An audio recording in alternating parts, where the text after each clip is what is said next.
Welcome to day 17 of 30 the Ramadan series where we will be showing you everyday unique items.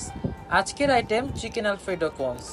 প্রথমে চিকেনকে আদা এবং লবণের সাথে সিদ্ধ করে শ্রেড করে নিব। এখন একটি প্যানে ঘি দিয়ে দিব রসুন কুচি এবং চিলি ফ্লেক্স। ভাজা হয়ে আসলে দিয়ে দিব ক্যারট এবং ক্যাপসিকাম। এখন দিয়ে দিব কর্নফ্লাওয়ার অথবা ময়দা। দিয়ে দিব দুধ এবং ভালো করে মিশিয়ে আসলে দিয়ে দিব আগে থেকে শ্রেড করে রাখা চিকেনগুলো। দিয়ে দিব গোলমরিচ গুঁড়ো এবং অরিগানো। দিয়েছি ফ্রেশ ক্রিম এবং অলিভস অ্যান্ড সসেজেস। এখন ভালো করে মিক্স হয়ে আসলে দিয়ে দিব স্বাদ মতো লবণ ও 1 চিমটি চিনি ব্যালেন্স করার জন্য। এখন পুরোটাকে একটি বাটিতে ট্রান্সফার করে চিজ কাট করে নিব। চলে যাচ্ছি এখন কোনস রেডি করতে। কোনস রেডি করার জন্য রুটিকে হাফ কেটে এরকম কোন শেপ করে নিতে হবে। এখন এগুলোকে আমরা ওভেনে বেক করব ক্রিস্পি হওয়া পর্যন্ত। ক্রিস্পি হয়ে আসলে এখন এগুলোতে আমরা আমাদের আলফ্রেডো স্টাফ করে নিব।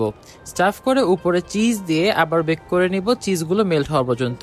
এবং ব্যাস হয়ে যাবে আমাদের ইউনিক মজাদার স্বাদের chicken alfredo cones. Do try this at home, let us know how it turned out, follow for more. আল্লাহ হাফেজ।